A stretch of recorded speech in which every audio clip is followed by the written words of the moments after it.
တီဘောမင်းထွက်ပြေးတော့မယ်ဆိုပြီးအင်္ဂလိပ်ဘိုကိုအိယာနှိုးပြီးလာတိုင်တဲ့သူကတော့တိုင်သားအမှတ်ကြီးပါည3နာရီမှာအလောတကြီးလာတိုင်ရတာကအင်္ဂလိပ်တွေအုပ်ချုပ်တဲ့အခါသူ့အတွက်နေရာတစ်ခုရရှိအောင်မျက်နှာကြိုလုပ်ထားတာဖြစ်တယ်ဒါပေမဲ့ तू မသိလိုက်တာကအင်္ဂလိပ်တွေဟာရန်သူကိုတောင်လေးစားမှုနဲ့ဆက်ဆံပေမဲ့တစ္ဆာဖောက်ကိုတော့အယမ်းမုန်းတာပါတိုင်သားအမှတ်ဟာနန်းတွင်းမှာအာဏာအရှိဆုံးဖြစ်တဲ့စုဖျားလက်နဲ့တဖွဲ့တည်းဖြစ်တယ်သူတို့နဲ့မတည့်တဲ့ကင်းဝင်အမှတ်ချုပ်ကိုတောင်အင်္ဂလိပ်နဲ့မတိုက်ဖို့တားနေလို့ဆိုပြီးတော့တနခါကြောက်ပြင်ကိုလက်ဆောင်ပေးလိုက်သေးတာနန်းတော်ကိုဝင်သိမ်းကြတဲ့အခါမှာအင်္ဂလိပ်ဘိုတယောက်ကတိုင်သားအမှတ်ကိုခေါ်ပြီးတော့လှဲနဲ့မြို့အပြင်ကိုထွက်လာတယ်အရှိမမြို့အဆောင်တွေကလမ်းမှာပိတ်ပြီးသူတို့လှဲကိုလှမ်းသားလိုက်တယ်အဲ့ချိန်မှာတိုင်သားမင်းကြီးလှမ်းပြောလိုက်တာကငါ့ကိုကိစ္စသုံးတော့မလို့လားသူမေးတဲ့ပုံစံကိုကြည့်ချင်အဖြစ်သူ့ကိုဘာဆက်လုပ်မယ်ဘယ်ကိုခေါ်သွားမှာလဲဆိုတာကိုသူလုံးဝမသိသေးပါဘူးပြီးတော့လှဲပေါ်မှာအတူပါလာတဲ့ဘူကြီးကိုသူမေးကြည့်ခဲ့မှာပဲကြည့်ရတာသူ့ကိုဘာမှပြန်မပြောတဲ့အထိအောင်အထင်သေးခဲ့တာပါနောက်ဆုံးမှာအိန္ဒိယကိုသွားတော့မှသူ့ကိုပြည်နယ်တန်ပေးလိုက်ပြီဆိုတာကိုသိလိုက်ရတယ်ဒီဘောမင်းကိုပါတော်မူစေတဲ့အဓိကတရခံက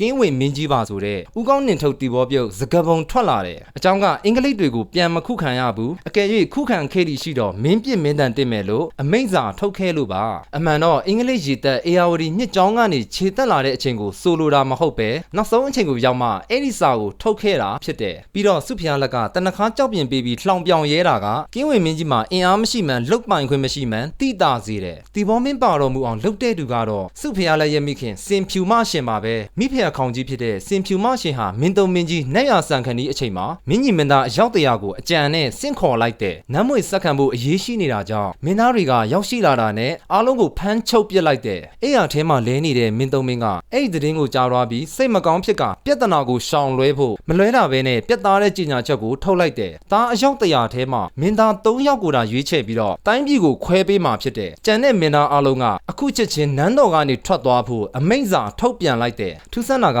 နိုင်ငံခြားမှာပညာတော်သင်ခဲ့တဲ့သူ့ရဲ့အကိုတော်တွေကိုတောင်တီဘောမင်းဘာဖြစ်လို့ကြော်တက်သွားရတယ်လဲဆိုရင်သူ့ရဲ့လက်ရှိအခြေအနေကိုသိပြီးအကိုတော်တွေနဲ့ဘလို့မှရှင်လို့မရဘူးဆိုတာရှင်းနေတာကြောင့်နမ်းမွေလူပွဲမှာသူတို့နဲ့သွားမပြိုင်ပါဘူးလက်ရှိမှာအာဏာချုပ်ကင်ထားတဲ့စင်ဖြူမရှင်အကြောင်းကိုသိလို့မသွားရဲပဲလက်ရှောင်လိုက်တဲ့နောက်ဆုံးမှာမင်းတုံမင်းဆုံးပါသွားတာနဲ့လွှတ်ပေးဖို့အမိန့်ကိုပယ်ဖြတ်ပြီးတော့ဖမ်းဆီးထားတဲ့မင်းသားတွေနဲ့မိသားစုဝင်တွေကိုခေါ်ထုတ်ပြီးနန်းရှင်ပြင်လဲမှာဘုံကြီးကျောင်းနေရာမှာချိတ်ဆွဲထားတဲ့ငရဲပြည်ပြဇက်လိုမျိုးကားတော့မှာပါ